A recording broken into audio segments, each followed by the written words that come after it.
Fantastic. Well, thank you everyone for joining us. We've got two people online. This is the last of a series of 4 community debates or questions that we've been exploring today across IPACA. We've had some really good discussions with the children this morning. At 10:30 we looked at the question, is Facebook antisocial? And we had students from Manning House join us in the hall at Royal Manor. We had some sixth formers joining in, and we had a number of students popping up from various other parts of the academy. And then at 1 o'clock we explored the question, is Minecraft addictive? Which got a lot of people talking. There's a yes straight away there. That one. We had students from West Base 2 and a student from Royal Manor join us on Hangout. And then this evening, about 3:30, we had a further one in which we asked the question, is Snapchat safe? And we had our graphics designer, Nigel Coelho, and another student from Royal Manor join us on that one. So it's been a day of different Hangouts. It's a very new thing that we've done, and it's fantastic to see 2 parents online tonight. I don't know if you want to introduce yourselves. I'm Nicky Webb, Oliver Webb's mum. He's in year 2, so he's in with Mrs. Taylor in West Base. Okay. He's asleep at the moment. Actually, he's not. He's reading. So. Fantastic. Doing the iPacker reading, guys. I've taken a few pictures for you. That's fantastic. And I've got a child in year 3 and one in reception. And I think tonight it's important to say that I've got 2 children as well. I've got Reese, who's 5, and Lloyd, who's 3. And I think it's interesting as a teacher when you have children and how sort of suddenly you start to look at things in a very different light because you're facing the same issues. And I certainly have taken a lot of reflection on how my 5-year-old uses ICT since he started to explore it. And yeah, I get challenged by my own thoughts sometimes in that regard. So it's great to have you guys online, and I'm sure other people might drop in or drop out throughout the call, and that's great. I'm really, I'm not intending this to go on for hours. I just thought it was a nice platform for people to share their thoughts and ideas. And I think as a kind of starting point, really, and a sort of I welcome your thoughts on this kind of notion. Today, talking to all the pupils and students across IPACA, whether they're as young as 3 right through to 19, the kind of general consensus and idea I got from our students and pupils was that they understand that there are dangers associated with technology. They also have great experience because of the digital ethos that we embrace of the benefits of that.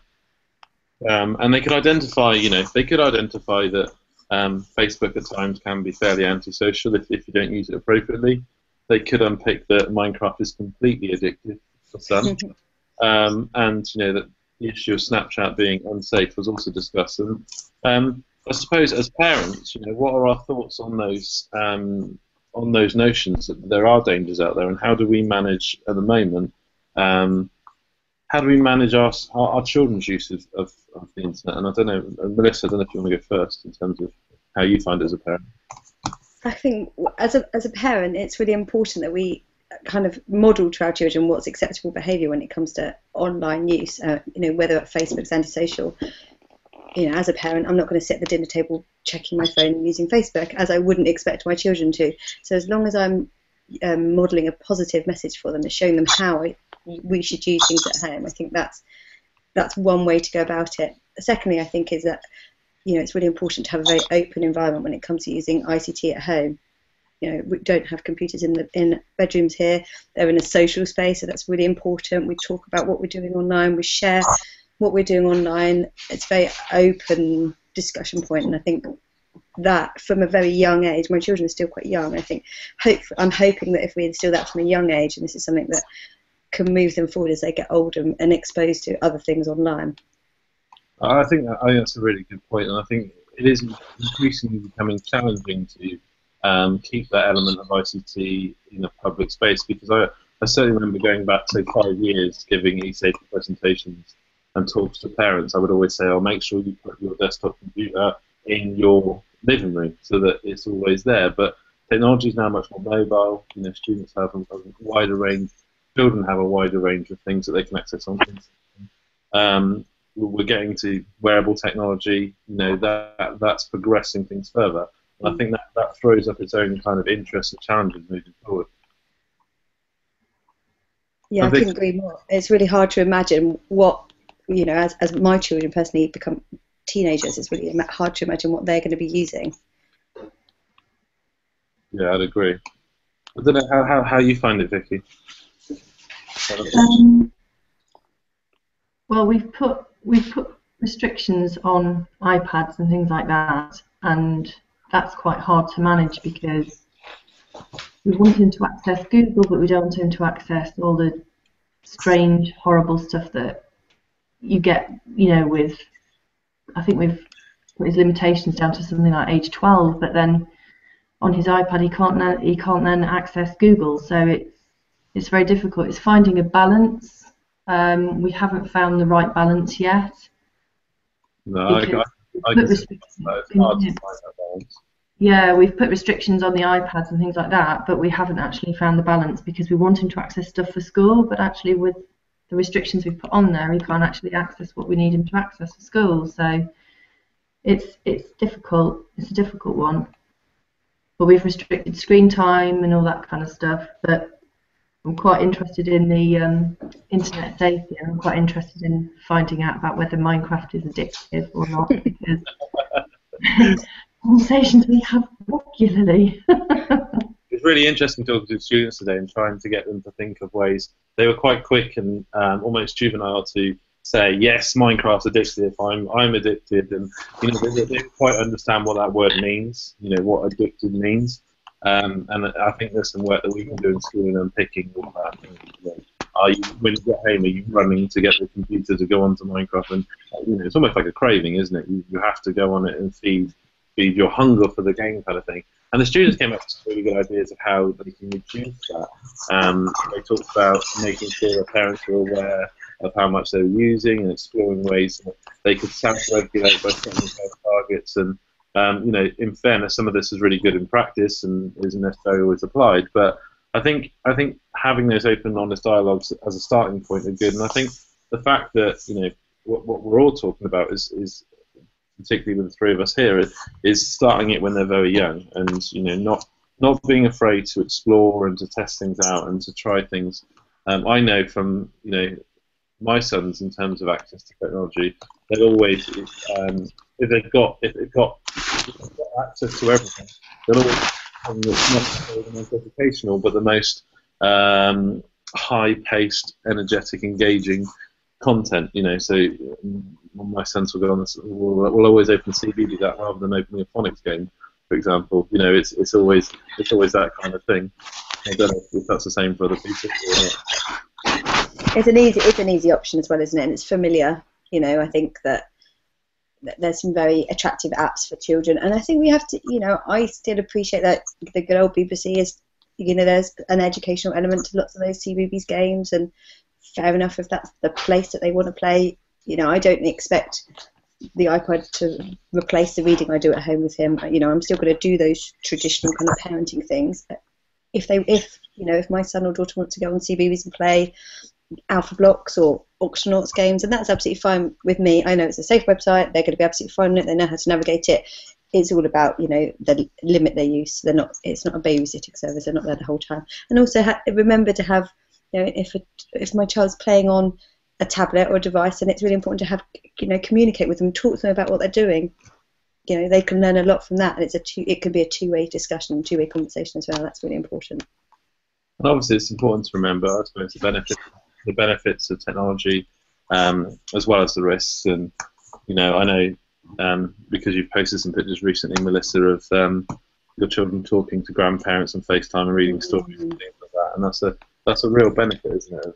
Massive benefit. Huge. And it's really lovely, isn't it? And we'll sit at home, and our reading challenge that's going on at the moment, and my children are loving seeing children from other campuses or from school, seeing what they're doing at home. It's a really nice way to share their learning online, and I think that's a really positive impact that can happen from using ICT. I'm finding with sharing the social media, when I look online and I see what the children are doing at school, I get information from the computer that the children won't actually give me. From the nursery upwards, It's fantastic, and it's really, really, really well received in our house. So thank you for that. It's great. But it's really important, isn't it? Because otherwise you pick the children up and you say, what do you do at school today? Nothing. But actually you've already got a dialogue to say, oh, I saw you be doing this at school today. It's been really nice. And then suddenly you've opened up a dialogue. And I think technology can be very positive in that experience. It's been fabulous. I think, as a school, we're very keen to continue to use those tools to strengthen between home and school. This evening we've been meeting to talk about accelerated reader and how we can open that up more to home. Creating things like accelerated reading tests at home and making sure that you as parents have got access to the data that we can see, because we're very much on the journey of this together, really, in terms of ensuring that we get this provision right. Is that something that we welcome? Definitely. I mean, talking about the parent access, we just started here using the athletics parent login here, which is great because it gives you all sorts of information. So anything like that for accelerated reader would be great. It'd be fantastic. Fantastic. Well, that is available, and we will be sending a booklet home which highlights how to use that effectively and to view a catalogue of what the students are logging into, what the students are reading. Another tool that we're exploring at the moment, and there are 10 parents in IPACA's Year 7 that are currently exploring this tool, is our current web filtering, or we prefer to call it web monitoring, is provided by a company called Securely. They're a company based out in California that we've been working with for a couple of years now to develop products, in particular with the Chromebooks, but it's branching out to more areas now. And this, they've just launched a new tool for parents in which parents can sign up and monitor their students' activity of the internet, both at home and at school. So that's something that we're working on launching in time to all parents. I'm currently doing a trial with it in Year 7 at the moment, and this very much is something that we're hoping will be useful for parents. Excellent. That sounds good. And it's getting that balance between giving you guys the information you need, but also allowing the students to explore and get the most out of the experience of being online. Getting that, I think the word that we've used quite a couple of times is balance.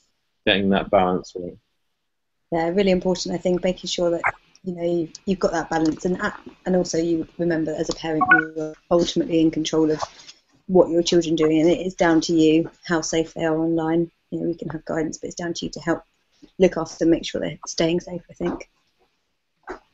Thank you very much, guys. Has anyone got a question? I've actually got a question about Twitter use. Okay, my daughter's recently signed up to Twitter. There's no age restrictions now on Twitter that I could find. No, there isn't. She came to me with an interesting conversation saying, I've got people following me, I don't know who they are.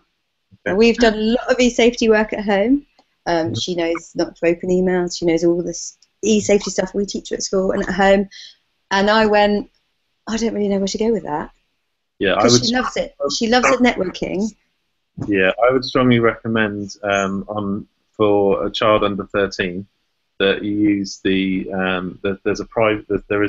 is a way of locking an account. So yeah, you we looked at that. You can make follow requests. So yeah. The downside of that is her tweets aren't public anymore. They're only available to the people that follow her. See, this is it's a nice way of introducing Twitter. That would be my recommendation. But if not, it's very careful monitoring from the parents about the interactions in particular that are being made.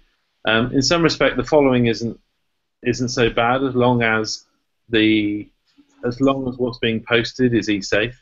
So not posting her location regularly, not posting using her full name, but that's hard, increasingly hard. But we've spoken about that and spoken how her Twitter handle shouldn't. She was quite adamant that she wanted it to be her name, but we spoke about how we shouldn't use surnames, and she's very savvy with all those things. But it was just suddenly, it's something that I personally as a parent hadn't really thought about. A dress we looked at and we said, oh look, there's no age limit, that's fine, let's go with it, and then went, oh, okay, actually there's things under here that I hadn't really thought about. Yeah. As a parent, and it's opened up a high dialogue in our conversation in our family about what's. It's also a lot harder to filter Twitter through traditional means because it goes through a secure layer. of communication, very much like Facebook does, and increasingly all Google content's going through its own secure layer. So adds a complication in how it's filtered. We've introduced a new tool for our monitoring software at school, which enables us to track keyboard entry, so keyboard tracking, so that we can pick up on explicit content that's been tweeted rather than it going through the screen because of the secure layer. But really, it's just that those things that you talked about earlier on, is keeping that close relationship, having that, obviously knowing you as I do, but I know this is the case, but having that close relationship with your children, so that if there is a concern, that can easily be shared. Because fundamentally, there are risks of walking along the road every day and meeting a stranger, and it's the same. It's exactly the same online. And some would argue that it's more the case online, but the fact is that that's the world they're moving into. No matter whether we like it or not, our children will have to be competent users of social media in order for them to get jobs in the long run. 85% of employees now check a prospective candidates' social media profiles, and they look back and they see what person that is. We as an employer have that as a policy. We do that to people that are coming to have a job with us, and therefore we need to build young responsible users. And I think introducing that at an early age, as long as it's really closely monitored and supported, and it can't be a bad thing. I take it as a positive that she actually came to me and said, she's obviously listens to what she's taught and she's quite happy with what should be safe, and she came to me with the problem, and I just thought, it's an interesting approach of how we deal with that, as a family, and the communications we can have. I'll be honest, I'd be much more confident with the relationship and the situation where that was happening in a very controlled and supported by the parent ethos, rather than a situation where you might have an older student who's just setting it up without any knowledge of the parent, that's just gone completely into it without any support. Yeah, absolutely. Which inevitably is the case in the vast majority of cases. So actually addressing it early and setting perimeters up. There's the other thing about protecting your rights as you get older. So you've got your Twitter, so you got the Twitter handle you want. Yes, yeah, exactly. She's got that now forever. She'll be all right. Brilliant. Thanks, Gary. Gary, I've also got another question that's been sent to me from a parent who says, is there possible for a parent demo to be available, kind of in the flesh, so a session at school or something, for online safety, so how to put limits on to sites, and the quote was, for someone who's useless and doesn't have a clue. Clueless. Sorry, not useless. Sorry, Jess, if you're watching, she's watching on YouTube. She's not useless, she's just clueless. Okay, well, yeah, definitely. We ran some sessions last year, and we'll run some again after half term. That's something we can easily commit to and happy to do. As parents, when's a good time to do that sort of thing? Oh, she might have to get back to you in a minute on that one. She's talking to me on Facebook. But, so if she comes back, I'll let you know when's a good time. Yeah, no problem. From her point of view. Yes, we'll run some sessions. But for immediate advice, what we always encourage is that you contact your internet service provider. Your internet service provider has now a legal responsibility to provide parental controls to support your internet filtering. We always recommend that if you want to introduce any form of filtering or monitoring on your child's internet use, you do it at point of source, so the point when your internet comes into the building, so at your router basically. That may sound quite complicated, but many of the big providers, whether it's TalkTalk, Virgin, or Sky or BT, they've got a range of different support tools on their website. They equally have a social responsibility to support you through setting up those policies and procedures that you want in place. And that may be, it's becoming more and more advanced now. It may be putting things, particularly if you've got younger children, on content that can be accessed before a certain time. If you know the children are better at the job, you may change your settings accordingly, so that the adults in the house have wider range of settings in the evening. And you can explore that with your internet service provider. There are lots of different things out there. I would encourage people not to go down the route of something like a net nanny or anything like that, because they tend just to be in it for profiteering. The systems are normally device specific, so you buy something specifically for Android or specifically for an iPad. And the issue with that is that we talked about it earlier on this evening. More and more devices are becoming available, and if you're continuously trying to find something that works on a device, you're always playing catch up. Whereas if you can filter at a point of use, the point that it enters the building or your house, then that's key. And that's exactly how we treat it at school. We filter from the point of the connection coming into the building. This means that any device that connects to our network, no matter whether it's a bring your own device, an iPad, a Chromebook, or any other device that we may have at the academy, it's filtered and it's controlled in the same way. So I recommend contacting your internet service provider, speaking to them, exploring the options, and if they're not good enough, swap service provider. That's a good tip. Oh, and she says that either school hours or 7 o'clock in the evening. Okay. So maybe we could provide both. The core pickup normally seems quite a popular time. So yeah, we'll run some sessions at each campus after half term. I wonder if there's any more questions from anyone. No? Okay. No, not that I can think of. Okay. My mind's suddenly wandering and I realise Oliver's not asleep yet. Well, can I thank everyone for joining this conversation? It's been really nice to share some thoughts, and this will go up online afterwards, and people will be able to watch it back and see what's been discussed. And I think we'll do it again sometime. Yeah, it's good. Thank you. Thank you very much, Thanks, everyone. Harry. Take care. Bye-bye. Bye.